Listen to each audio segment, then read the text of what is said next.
La lluvia caía con esa persistencia molesta que cala hasta los huesos, típica de los inviernos en San Pedro Garza García. No era una tormenta violenta, sino una llovizna fría y gris que empañaba los cristales de mi vieja camioneta Ford del 98. El motor rugió con ese sonido áspero y familiar cuando frené frente a la imponente reja de hierro forjado de la residencia en Colinas de la Sierra. Mis manos manchadas por años de trabajo y ahora temblorosas no por el frío, sino por una ansiedad que no lograba sacudirme, apretaron el volante. En el asiento del copiloto descansaba una olla de barro, envuelta en paños de cocina, conteniendo el bacalao a la vizcaína que había pasado 2 días preparando. Olía a aceitunas, a chiles güeros, a la memoria de mi difunto esposo Anselmo. Bajé la ventanilla manual que chirrió en protesta. El guardia de seguridad, un joven nuevo, que no reconocía mi rostro, ni mi camioneta, se acercó con el ceño fruncido, protegiéndose bajo un paraguas negro. «Entrega de comida por la puerta de servicio, señora», dijo, sin siquiera mirarme a los ojos, haciendo un gesto despectivo con la mano enguantada. Sentí una punzada en el pecho, no de sorpresa, sino de esa fatiga antigua que da la repetición de la falta de respeto. Respiré hondo, tragándome el orgullo como había hecho tantas veces en los últimos 15 años. «No soy el servicio, hijo», dije con voz calmada pero firme. «Soy la madre del dueño, soy doña Refugio». El guardia parpadeó confundido. Miró mi camioneta despintada, mi abrigo de lana que había visto mejores épocas, y luego miró hacia la mansión iluminada como un palacio versallesco al fondo del camino. Dudó. Tuvo que llamar por el interfono. Pasaron 2 minutos eternos bajo la lluvia antes de que la reja se abriera lentamente, como si lo hiciera a regañadientes. Avancé por el camino de adoquines perfectos, flanqueada por autos que valían más que mi casa entera. Un Porsche Cayenne, 2 Mercedes del año, un BMW deportivo. Estacioné mi Ford lo más lejos posible de la entrada principal, sabiendo que mi presencia visual era considerada una contaminación estética para mi nuera. Antes de bajar, me miré en el espejo retrovisor. Vi las arrugas que surcaban mi rostro como los mapas de las tierras que había cultivado. Vi mis ojos oscuros, cansados, pero todavía lúcidos. «¿Qué haces aquí, Refugio?», me pregunté. «¿Por qué sigues viniendo donde no te quieren?». La respuesta era la misma de siempre por Roberto, porque a pesar de todo es mi hijo, y porque en el fondo una madre siempre guarda la esperanza estúpida de que esta Navidad será diferente, de que hoy por fin verán a la mujer detrás del dinero. Bajé con la olla pesada en los brazos. Nadie salió a recibirme. La puerta principal de caoba tallada estaba entreabierta, dejando escapar risas cristalinas y música de jazz suave. Empujé la puerta con el hombro. El calor del interior me golpeó cargado de perfume caro, esa mezcla de sándalo y flores exóticas que Camila usaba para enmascarar cualquier olor a humanidad. El vestíbulo estaba decorado con un árbol de Navidad de 3 metros adornado con esferas de cristal soplado y luces doradas. No había nada cálido en esa decoración, era fría, perfecta de revista. «Ay, doña Refugio», la voz de Camila resonó desde la sala, aguda y falsamente dulce. Mi nuera apareció flotando en un vestido de seda rojo que costaba lo que un obrero de mi fábrica ganaba en 6 meses. No se acercó a abrazarme. Se detuvo a 2 metros escaneándome de arriba abajo con esa mirada que tienen las mujeres que nunca han tenido que limpiar su propia suciedad. Su mirada se detuvo en mis zapatos, unos mocasines cómodos que tenían un poco de lodo del jardín. «Llegaste temprano», dijo, forzando una sonrisa que no le llegaba a los ojos. «Y trajiste eso». Señaló la olla de barro como si fuera uranio empobrecido. «Es el bacalao, Camila», dije, acomodando el peso en mis brazos. «A Roberto le gusta. Es la receta de su padre». «Ay, suegra, qué detalle tan rústico», suspiró haciendo una señal a una de las muchachas del servicio. Pero ya habíamos contratado un catering francés. El chef Jean-Paul preparó pato a la naranja. El bacalao es muy grasoso para nuestros invitados. «Lupita, llévate esto a la cocina de atrás y mételo al refrigerador, que no huela en la sala». Vi cómo Lupita, con pena en los ojos, me quitaba la olla. Sentí que me arrancaban un pedazo de mi historia. Ese bacalao no era solo comida, eran horas desmenuzando el pescado, era la tradición de sentarnos, Anselmo, Roberto y yo, en nuestra pequeña cocina cuando no teníamos nada, riendo y compartiendo pan. Camila acababa de archivar mis recuerdos en la nevera. «¿Dónde está Roberto?», pregunté, limpiándome las manos en mi falda. «Está en la biblioteca con los inversionistas japoneses y el licenciado Montiel. Están cerrando algo importante». «Mejor no lo interrumpas ahora, Refugio. Siéntate por ahí en el recibidor, ahorita te traigo una copa de sidra». Me dejó plantada ahí, como un mueble viejo que no sabían dónde acomodar. Me senté en un sillón de terciopelo rígido, observando el desfile de gente. Hombres con trajes italianos, mujeres con joyas que brillaban bajo los candelabros. Nadie me miraba. Para ellos yo era invisible. Una anciana más, tal vez una tía lejana y pobre, a la que invitaban por caridad. Si tan solo supieran que el suelo que pisaban, las paredes que admiraban y el capital que financiaba sus copas de champán, todo salía de mis manos, de estas manos con artritis que amasaron masa para tamales durante 20 años antes de construir el imperio Alimentos RNC. Roberto era el rostro, el CEO, joven y dinámico, que salía en las portadas de Expansión. Pero yo era la dueña, yo era el dinero y yo era el silencio. «Abuela». Ese grito rompió mi melancolía. Sofía, mi nieta de 18 años, bajaba las escaleras corriendo, ignorando los protocolos de dama de sociedad que su madre intentaba imponerle. Llevaba un vestido sencillo y una sonrisa que era la viva imagen de mi Anselmo. Se lanzó a mis brazos sin importarle que mi abrigo estuviera húmedo o que oliera a cocina. «Pensé que no vendrías», susurró contra mi hombro. «No me perdería verte por nada del mundo», mi niña, le acaricié el cabello. «¿Cómo te ha ido en los exámenes finales?» «Bien, saqué 10 en historia, pero mamá está furiosa porque dice que debería enfocarme más en relaciones públicas y menos en libros viejos. Dice que necesito encontrar un buen marido, no ser bibliotecaria». «Tu madre dice muchas tonterías cuando el día es largo», dije bajito, y Sofía soltó una risita cómplice. «¿Trajiste el bacalao?», preguntó con ojos brillantes. «Sí, pero está secuestrado en la cocina. Parece que no es lo suficientemente gourmet para esta noche». La cara de Sofía se ensombreció. Ella entendía. A sus 18 años veía la dinámica venenosa de esta casa mejor que su propio padre. «No importa. Luego bajamos a escondidas y nos hacemos unos tacos, tú y yo», me guiñó un ojo. En ese momento la puerta de la biblioteca se abrió. Salió Roberto, mi hijo.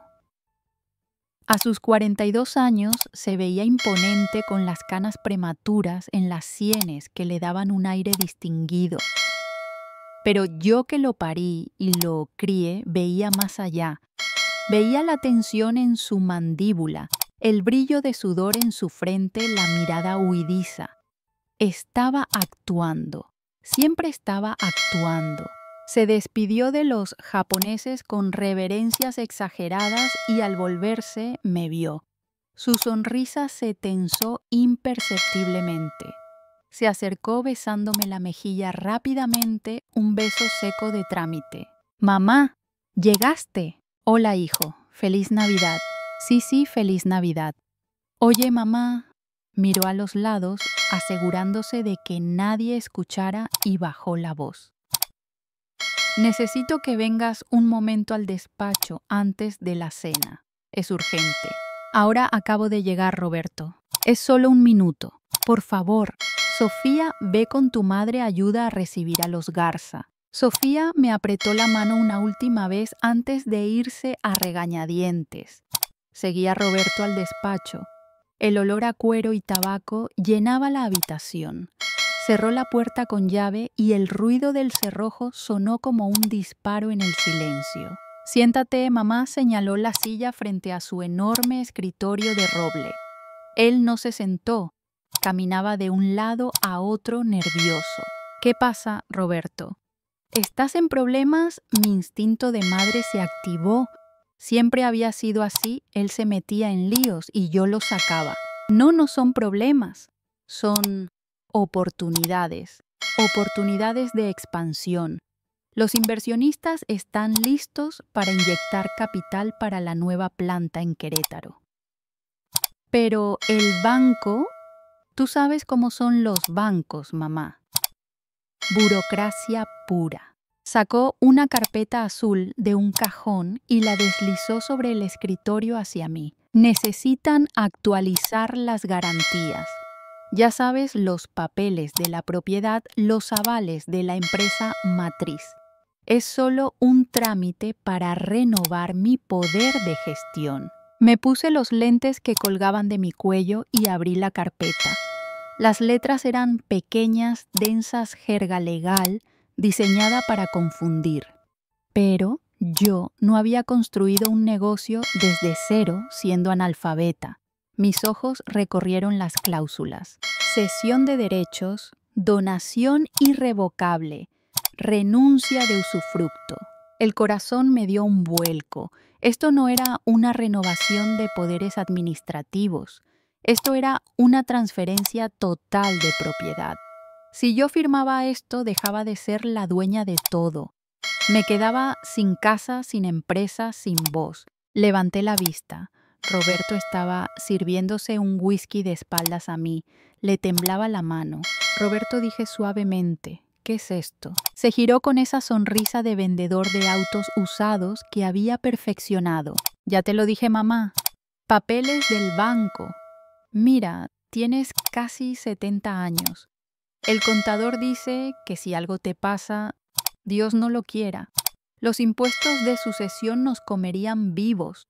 Es mejor poner todo a mi nombre ahora para proteger el patrimonio, para proteger a Sofía. Tú seguirás viviendo igual, nada va a cambiar, te lo juro. Es solo papel». «¿Y por qué dice irrevocable?», pregunté poniendo el dedo sobre la palabra maldita. El rostro de Roberto se endureció. La máscara se resbaló por un segundo. «Porque el banco lo exige, mamá. Maldita sea, siempre tienes que cuestionar todo. ¿No confías en mí? Soy tu hijo. He levantado esta empresa los últimos 10 años mientras tú juegas a la jardinería. Tú has administrado la empresa, Roberto». Yo la levanté, corregí con voz gélida. «Y si mal no recuerdo, el año pasado tuve que inyectar 5 millones de pesos de mis ahorros personales para cubrir el desfalco que causó esa inversión fallida en criptomonedas que hiciste sin consultarme». Roberto se puso rojo de ira y vergüenza. Golpeó el escritorio. «Eso fue un error de mercado. Estás sacando cosas del pasado para humillarme». «Mira, mamá, no tengo tiempo para esto. Los socios están esperando. Firma de una vez, hazlo por la familia. ¿O acaso quieres que perdamos el negocio y Sofía tenga que dejar la universidad privada, el chantaje emocional. Su arma favorita, usar a mi nieta. Cerré la carpeta lentamente. Mi mente trabajaba a 1000 por hora. Si me negaba ahora haría un escándalo, me echaría, o peor falsificaría mi firma después. Necesitaba tiempo, necesitaba salir de allí con la cabeza fría. Olvidé mis lentes de lectura en la camioneta. Roberto mentí, quitándome los lentes que llevaba puestos y guardándolos en el bolso con manos temblorosas pero precisas. Estos son los de ver de lejos. Las letras se me bailan. Usa los míos, ofreció desesperado. Tengo astigmatismo, hijo. Me mareo. Déjame cenar. Después de la cena con calma, lo reviso y firmamos. No se va a caer el mundo por 2 horas. Roberto bufó frustrado, pero miró el reloj. Sabía que no podía retenerme más tiempo sin que los invitados sospecharan. Está bien. Después de la cena, sin falta. Y mamá, por favor, durante la cena trata de no hablar mucho de tus cosas de pueblo. Hay gente importante. Entendido, Roberto. Seré un adorno más. Salimos del despacho. Él volvió a ser el anfitrión encantador y yo volví a ser la sombra. Pero algo se había roto dentro de mí en ese despacho. Ese documento no era amor filial. Era una sentencia de muerte en vida. Mi hijo quería enterrarme antes de tiempo. La llamada para la cena resonó con una campanilla de plata tocada por Camila. Pasamos al comedor principal. Era espectacular, debo admitirlo. Una mesa larga para 24 personas, candelabros de cristal, vajilla de porcelana de Limoges. Busqué mi lugar. Naturalmente busqué sentarme cerca de Sofía o al menos en algún lugar medio de la mesa. Pero no había tarjeta con mi nombre. Ay, suegra Camila, apareció a mi lado tomándome del brazo con un agarre que era más una tenaza que una caricia. Hubo un pequeño error de cálculo con los invitados de última hora del banco. La mesa está llena, pero no te preocupes, te preparamos un lugar especial. Me guió lejos de la mesa principal hacia una esquina cerca de la puerta batiente que daba a la cocina. Allí habían montado una mesa plegable pequeña cubierta con un mantel que no hacía juego. Era la mesa de los niños, aunque no había niños, solo yo. Aquí estarás más cómoda con más espacio, dijo Camila sonriendo mientras me empujaba suavemente hacia la silla. Además, estás cerca de la cocina por si necesitas algo caliente. La humillación me subió por el cuello como fuego. Miré a Roberto, que estaba en la cabecera de la mesa principal riendo con el vicepresidente del banco. Vio dónde me sentaban. Vio a su madre, la matriarca, relegada al rincón de los castigados, y no hizo nada. Apartó la mirada y siguió brindando. Me senté. Mi dignidad me mantuvo erguida, aunque por dentro me estaba desmoronando. Sofía desde la mesa principal me miraba con horror. Hizo ademán de levantarse, pero le hice un gesto imperceptible con la cabeza. No, quédate ahí, no hagas una escena. La cena comenzó. El desfile de platos era obsceno. Sopa de trufa negra, langosta, termidor, el famoso pato a la naranja. El vino fluía como agua. Veía las bocas moverse, los dientes brillar, escuchaba las risas vacías. Llegó mi turno de ser servida. El mesero, un chico joven que no conocía, trajo mi plato. No era pato, no era langosta, era un plato hondo con una mezcla recalentada de romeritos y pasta seca. Se veía marchito. Era sin lugar a dudas las sobras del almuerzo del personal o de lo que había quedado ayer. Ni siquiera se habían molestado en ponerle el bacalao que yo había traído. Miré el plato. Luego miré a Camila. Ella estaba ocupada coqueteando con un inversionista, pero noté cómo me miraba de reojo esperando mi reacción. Quería ver si me quejaba, quería ver si la vieja pueblerina hacía un escándalo para poder decir luego: ven, esta senil es conflictiva. Tomé el tenedor. Mi mano no temblaba. Pinché una papa fría. Oiga, Roberto, dijo uno de los socios, un hombre gordo con cara de bulldog, señalándome con su copa. Esa es su madre. ¿Por qué está allá sola? El silencio cayó sobre la mesa. Roberto se aclaró la garganta nervioso. Es que a mi madre le gustan sus espacios. Ya saben cómo son las personas mayores, se abruman con tanto ruido. Además, ella prefiere su dieta especial. Es muy tradicional. Tradicional, se rió Camila con una risa que sonó como vidrio roto. Digamos que le cuesta adaptarse a la sofisticación. Prefiere lo simple. ¿Verdad, suegra? Todos me miraron. Esperaban que asintiera, que sonriera, que aceptara mi papel de viejita inofensiva y agradecida. Miré a Roberto a los ojos. Esperé.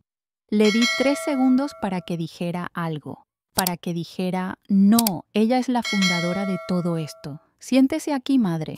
1, 2, 3. Roberto sonrió a sus invitados y dijo: sí, así es. A mi madre le gusta lo simple. En realidad, con lo poco que aporta hoy en día a la empresa, creo que eso es todo lo que se merece: tranquilidad y sencillez. Hubo risas corteses. Eso es todo lo que se merece. La frase resonó en mi cabeza, rebotando contra las paredes de mi cráneo. Algo hizo clic dentro de mí. Fue el sonido de una cadena rompiéndose. No fue un estallido de ira. Fue algo mucho más peligroso, fue la claridad absoluta de la decepción. Dejé el tenedor sobre el plato con un tintineo suave. Me puse de pie. Arrastré la silla hacia atrás. El ruido hizo que algunas cabezas se giraran de nuevo. Tomé mi plato de sobras. Caminé lentamente hacia la cabecera de la mesa donde estaba Roberto. Mis pasos eran firmes sobre el mármol. El silencio se extendió por el comedor como una mancha de aceite. Llegué hasta él. Roberto me miraba con una mezcla de molestia y miedo. «Mamá, ¿qué haces?» «Siéntate, por favor», siseó entre dientes. Coloqué el plato de sobras frente a él, justo encima de su plato de porcelana con restos de pato. «No tengo hambre, hijo», dije. Mi voz no era alta, pero tenía esa proyección que había usado durante años para dar órdenes en una fábrica ruidosa. Todos escucharon. «Tienes razón, soy una mujer antigua. Y en mis tiempos, a los hombres que no respetaban a su madre se les enseñaba con hambre». Hice una pausa mirando a Camila, luego a los socios y finalmente clavando mis ojos en los de él. «Dices que esto es lo que merezco. Yo digo que la vida tiene una manera muy curiosa de devolvernos lo que damos. Buen provecho, Roberto. Cómetelo tú. Vas a necesitar la energía». Me di la vuelta. «Mamá, estás haciendo el ridículo», gritó Roberto, poniéndose de pie, su cara roja de furia. «Vuelve aquí». No me detuve. Caminé hacia la salida con la espalda recta, sintiendo las miradas clavadas en mi nuca. «Si sales por esa puerta, olvídate de que te firme nada», amenazó él, perdiendo los estribos, olvidando su máscara de hombre de negocios. Me detuve en el umbral. Sin girarme, dije: «No te preocupes por la firma, hijo. Ya no la necesito». Salí a la lluvia. El frío me golpeó la cara, pero por primera vez en años sentí calor en el pecho. El calor de la libertad. Subí a mi camioneta. Mis manos ya no temblaban. Saqué mi viejo teléfono celular y marqué un número que tenía en marcación rápida, aunque rara vez lo usaba a estas horas. «Bueno», contestó una voz ronca al segundo timbrazo. «Licenciado Mendoza, soy Refugio. Perdón por la hora. Refugio, son las 10 de la noche de Navidad». ¿Pasó algo? Sí, Fausto. Pasó que desperté. ¿Sigues teniendo los papeles de la cláusula 7 listos en tu caja fuerte? Hubo un silencio al otro lado de la línea. Fausto Mendoza, el abogado de toda la vida de mi esposo y mi confidente, sabía exactamente de qué hablaba. Llevábamos años preparando ese botón de pánico, esperando no tener que usarlo nunca. Están listos desde el 2018. Refugio, solo falta tu firma y la fecha, pero ¿estás segura? Si hacemos esto, no hay vuelta atrás. Roberto se quedará sin nada en cuestión de horas. Es la opción nuclear. Miré hacia la casa. A través de la ventana del comedor vi a Roberto gesticulando, gritándole a Camila, culpándola seguramente. Vi la codicia, la vacuidad, la falta de alma. Estoy en camino a tu casa, Fausto. Prepara el tequila. Vamos a trabajar toda la noche. Arranqué la camioneta y no miré atrás. La oficina de Fausto olía a libros viejos y a justicia. Pasamos las siguientes 4 horas redactando y enviando notificaciones electrónicas. La tecnología moderna es aterradora y maravillosa. Con mis claves biométricas y la autoridad de Fausto como notario público, ejecutamos la revocación del poder general para pleitos y cobranzas, actos de administración y de dominio que Roberto ostentaba. Pero no nos detuvimos ahí. Refugio. La casa de Colinas de la Sierra está a nombre de la inmobiliaria RNC, de la cual tú eres accionista única, dijo Fausto, tecleando furiosamente en su laptop. Roberto solo tiene un contrato de comodato precario.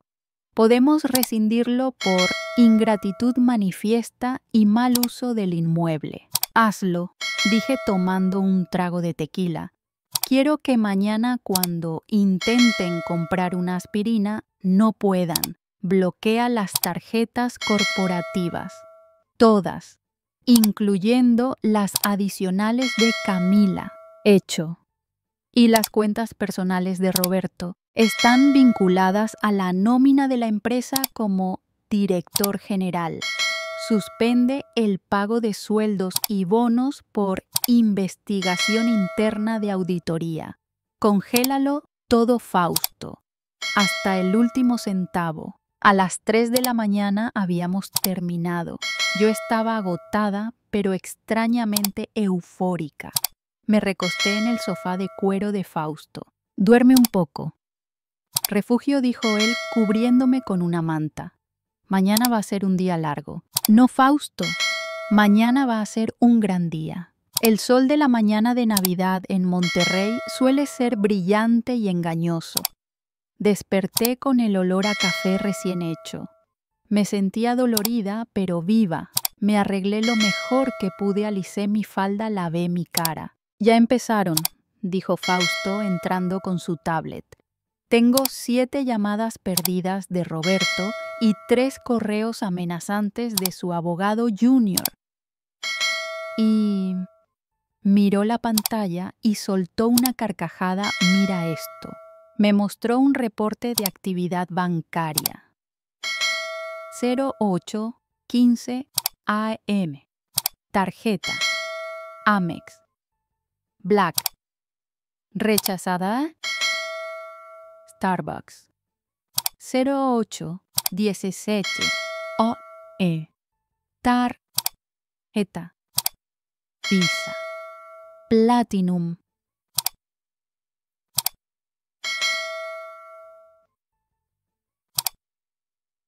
Gasolinera. 30 AM. Intento de transferencia. Bancaría.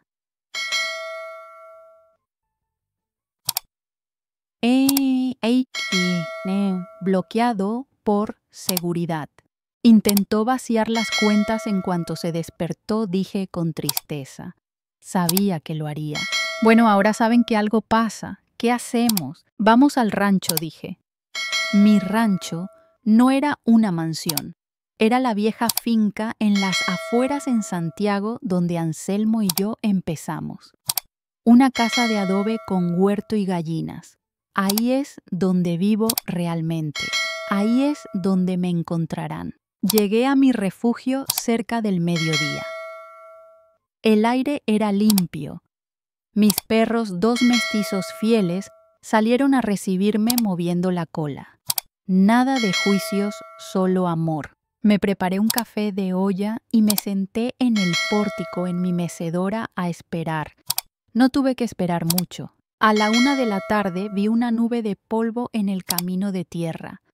No era el Mercedes de Roberto, era un Uber, un Nissan Versa pequeño. Claro, les habíamos quitado los autos de la empresa también mediante el sistema de rastreo satelital que los inmovilizó. El auto se detuvo y bajaron Roberto y Camila. Se veían desastrosos. Roberto tenía la misma ropa de anoche, arrugada y sin corbata. Camila llevaba unos pants de marca y lentes oscuros gigantes, pero se notaba que había estado llorando. Corrieron hacia el pórtico. Roberto ni siquiera saludó. ¿Qué demonios hiciste?, gritó, subiendo los escalones de 2 en 2. Estás loca, nos bloqueaste todo. Estamos en el aeropuerto, íbamos a Bail y las tarjetas no pasaron. ¡Qué vergüenza! Camila se quitó los lentes. Tenía los ojos hinchados.